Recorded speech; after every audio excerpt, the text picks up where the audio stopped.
med dette dejlige budskab, der helt forandrede vor knugende hverdag. Men så brød over hele Danmark jubelen løs. Der er nu allerede et par generationer, der ikke har oplevet krigen, og for hvem glædesbudskabet 4. maj ikke kan fremkalde den samme lykkefølelse som hos os ældre. Vi havde en besættelse, der varede i 5 år, og selvom vi slap utroligt billigt i forhold til mange lande, så slog krigen dog dybe sår i den danske befolkning. I det vi mistede tusinder af gode danske mænd og kvinder, der på forskellig vis gik til modstand mod tyskerne og døde i koncentrationslejre, i åben kamp, ved sabotage, ved bestikkelse eller på havene. Vi andre, der levede det stille liv herude på landet, mærkede knap så meget til krigen. Om inden vi rystede forfærdeligt, hver gang vi i aviserne læste, direkte eller indirekte, om tyskernes brutale voldshandlinger, og vores hjerter blødte, når vi hørte om de tapre danske, der faldt i tyskernes hænder. Med det daglige liv havde vi jo også vores små og store bryderier, der kunne synes besværlige nok, efterhånden som der blev stor vareknaphed og mangel på mange ting. Men vi tog det med godt humør og gik sammen for at lære af hinanden, hvorledes man hjalp sig med erstatninger og senere erstatninger.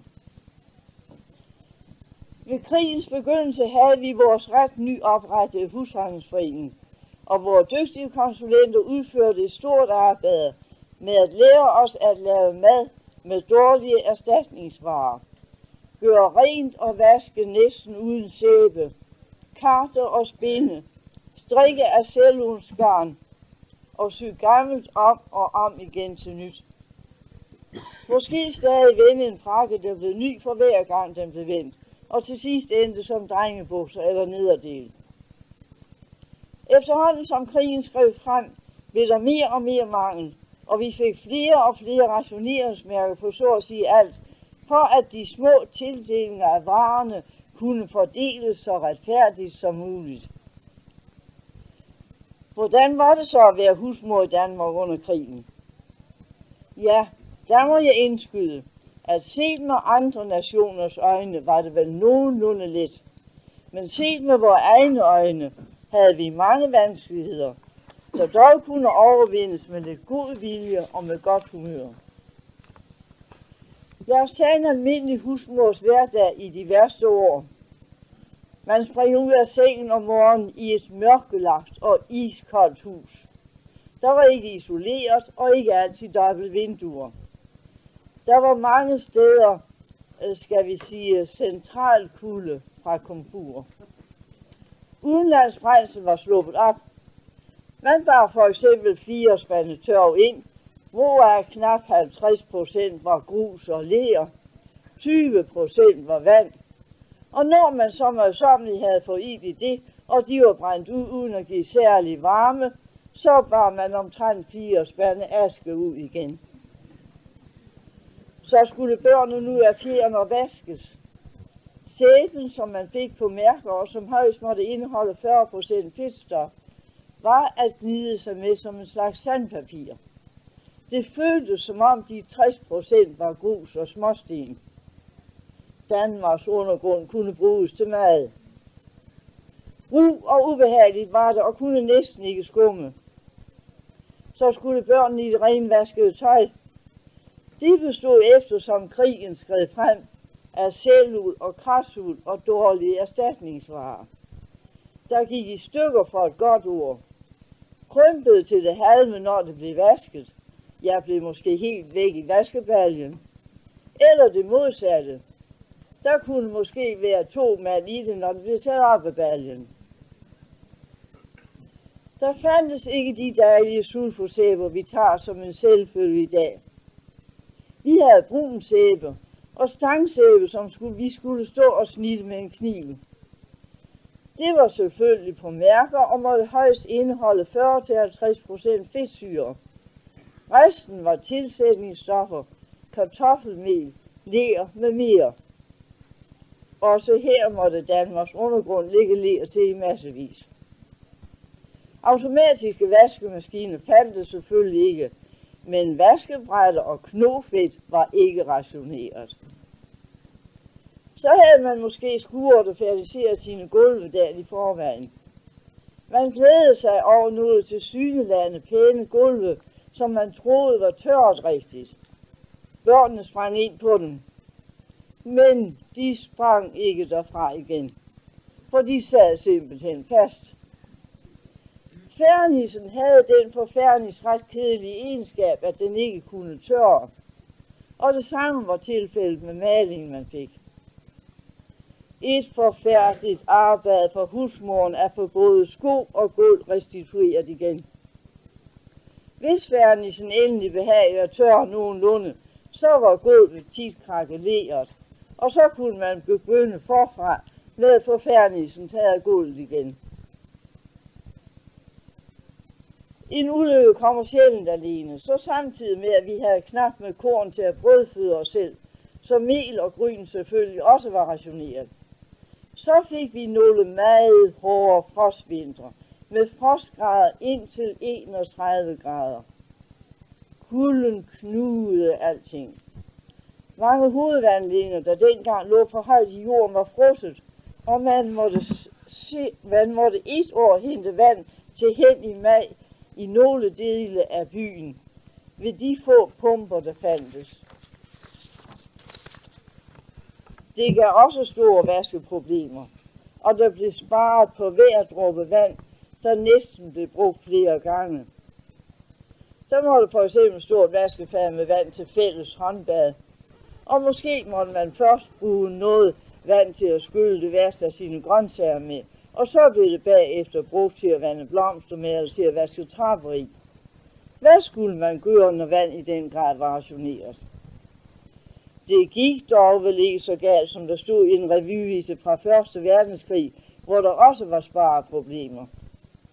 Når vi vasker drengens ble, så laver vi te af det selvsamme vand. Det kan godt gå an. Men man gør sig ingen forestilling om, hvor svært det er at mangle vand i flere måneder.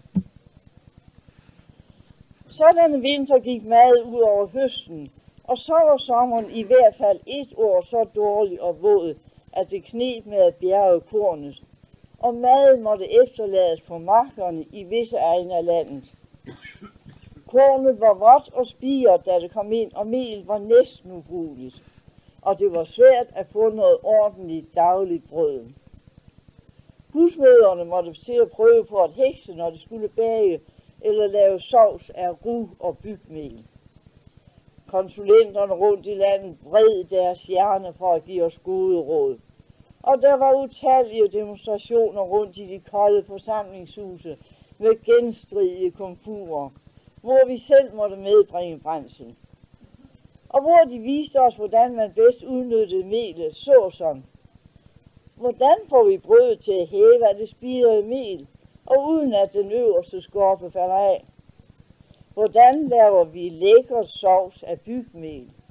Og hvordan bruger vi denne forening anskaffede kartoffelrasper, så vi selv kan lave kartoffelmel? Og så videre og så videre. Sukker var selvfølgelig rationeret hele tiden, og det var det store problemer. Vi havde ingen fryser og ingen køleskabe, så der skulle bruges en del sukker til konservering. Så måtte der spares på andre områder.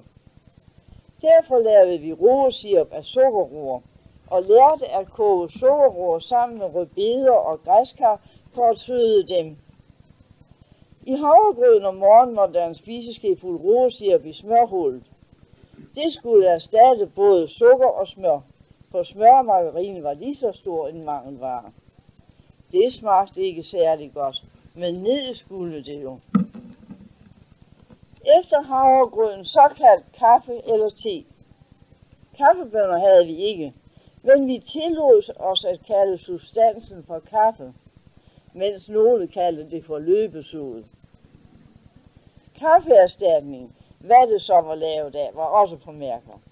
Og selvom det ikke var særlig velsmagende, så slog det ikke for godt til. Så mange lavede deres egne kaffebønner af rug og byg. Og når man så lavede kaffe af det, tilsat en teskefuld Riks og 2 teskefulde Danmarks, så kunne vi altid lave gættekonkurrence om, hvad kaffen var brygget på. På en tør pande ristede man kornet, mens man rørte og rørte, at det kunne få en tilpas farve over det hele. Det osede slemt. Alle vinduer skulle op, og folk, der kom forbi, holdt sig for næsen, for det lugtede ikke særlig godt. Udenlands te havde vi selvfølgelig heller ikke, men der var mange opskrifter på det, vi drak. Solbærblade, lyng eller tørt æbleskal, måske blandet op med gemt appelsinskal, var særlig eftertragtet. Vi havde komfurer, og det udenlandske brændsel slap snart op. Så måtte Danmarks undergrund igen holde for med tørv og brunkål. Da det var gravet i nogle år, blev det ringere og ringere efterhånden, som man tog mere og mere med. Og i de våde sommer var de så våde, at de drev af vand. Det forårsagede løbesod i de fleste skorstene. Løbesoden stank forfærdeligt i hele huset, og der blev brune pletter på væggene, og vi kæmpede forgæves imod det. Vi måtte love for det gode træ fra vores skove, og pindene blev også en eftertragtet vare. De gav hurtig varme, og man anskaffede de såkaldte bikse til at fyre i med pinde. Det var en lille firkantet kasse af metalplader, der kunne stilles på et komfur og i forbindelse med dette. Så kunne man spare brændsel ved at lave mad på sådan en biks med små pinde. Det var tålmodighedsarbejde, ligesom det at stå og hugge de store kvastbunker, som man havde liggende ved sit hus. Til sommerbrug brugte vi primus til madlavning, men det hørte også op efterhånden, som petroleum først blev rationeret, og siden helt forsvandt fra markedet. Jeg kan huske, at vi et af de første krigsår havde lejet et sommerhus. Ejeren sagde, at vi selv måtte sørge for petroleum, da han ikke havde noget.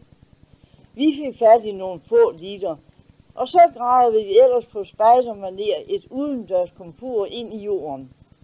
Derpå hentede vi en nærliggende skov per båd træstammer, som blev stået ind i komfuret. Og efterhånden som stammen brændte, stak vi den bare længere ind. Det fungerede udmærket, så vi kunne da få varm mad i de 14 dage. Men sodegryder var en daglig foreteelse, ligesom når primusen eksploderede. Og det tog tid at skure de gryder.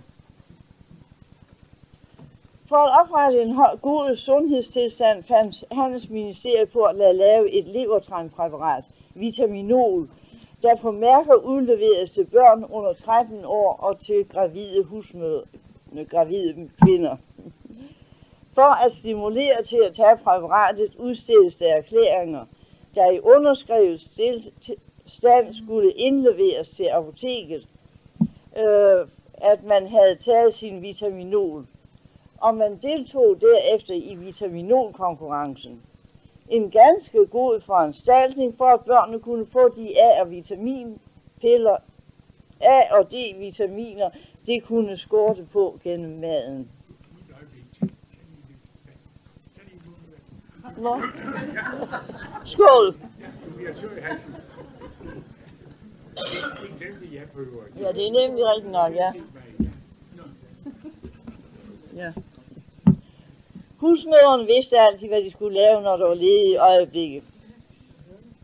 For der var til enhver tid huller, der skulle stoppes og lappes i det elendige tøj.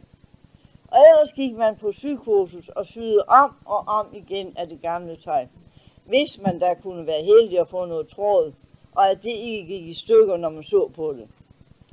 Og nyt tøj skulle man langt ned under manufakturhandlerens disk for at få fat i.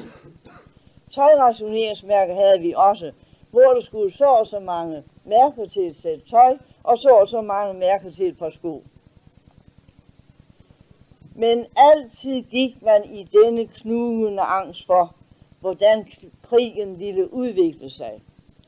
Derfor dannedes der også en landsomfattende sammenslutning af kvinder, Danske Kvinders Beredskab, hvortil de fleste husmødre følte sig forpligtede til at være med, og hvor man mødtes for at oplæres til at være til hjælp i katastrofesituationer. Der dannedes forplejningshold, sygeplejehold, vuggestuer, børnehavehold osv. Samtidig med at vi gik sammen for at organisere os og belære os, lavede vi småbørnstøj og sygeplejeartikler til depoter i hver sogn. Vi lavede også en stor mængde avistæpper af sammennuldrede, blødgjorte aviser, der blev syet sammen til tæpper, der senere gjorde god nytte på forskellig vis, blandt andet ved det store flygtningearbejde, og også ved frihedskæmpernes vagtperiode i Gludsted. Vi havde mange store øvelser med bespisning og pleje og pasning af fingeret evakuerede, og vi deltog i mange kurser. Nok syntes vi almindelige husmødre, at det var en hård tid at komme igennem. Men vores besværligheder var for intet at regne mod lidelserne hos alle de danske kvinder, for hvem krigen blev en endnu alvorligere virkelighed. Tusinder af danske mænd gik til illegal modstand mod tyskerne, og af disse døde masser, som sagt i koncentrationslejre, ved sabotage, ved bestikkelse eller på havene, mens deres koner, mødre og kærester sad med de dybe sår. Også en del kvinder blev ofre for tyskernes forfølgelser og endte i koncentrationslejre. Vores besværligheder er for længst glemt og er blevet minimale, så vi kan smile af dem. Men af alle disse kvinder sidder de endnu levende med uhyggelige minder, længsler og savn, og dem går vores tanker til i dag. Vi andre lærte meget i det små af disse år. Vi lærte, at alt kan bruges. Vi lærte at gemme vores ting, for en dag kunne de altid bruges til et eller andet nødvendigt. Vi lærte, at overflod ikke er en selvfølge, og at vanskeligheder er til for at overvindes, og at man kan indrette sig med lidt, når skæbnen vil det så. Men vi håber og beder til, at enhver danskers drøm og håb aldrig mere end 9. april må blive virkelighed i al fremtid.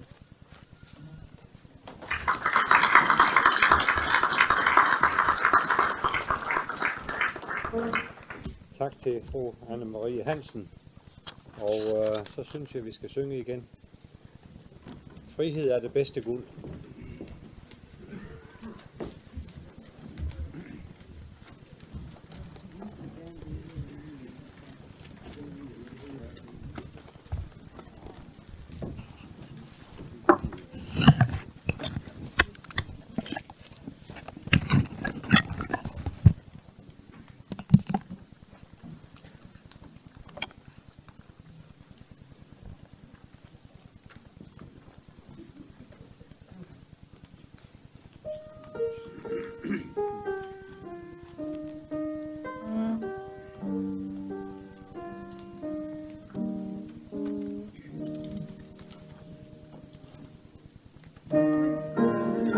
Which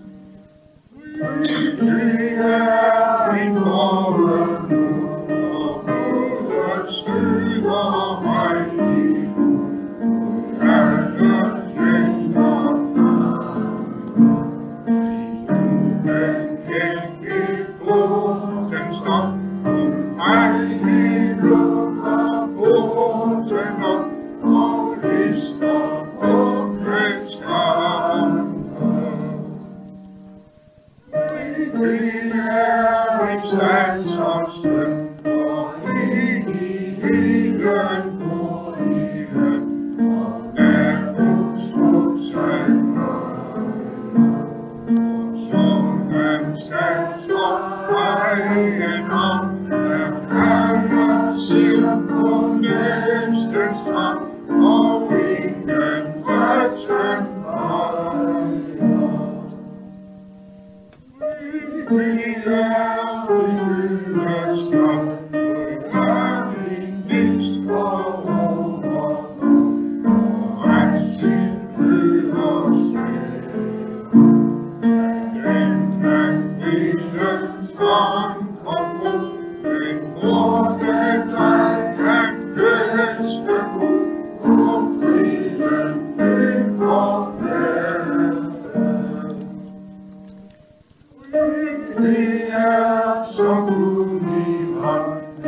Så er vi kommet til det næste problem, som noget af det, der altid sker, og som er uforudset, og det er, at der er muligheder for at få en kop kaffe, men forsamlingshusets vært vil gerne have at vide, hvor mange der bliver. Det er lidt svært at finde ud af. Vi kunne måske spørge, hvem bliver ikke og får kaffe.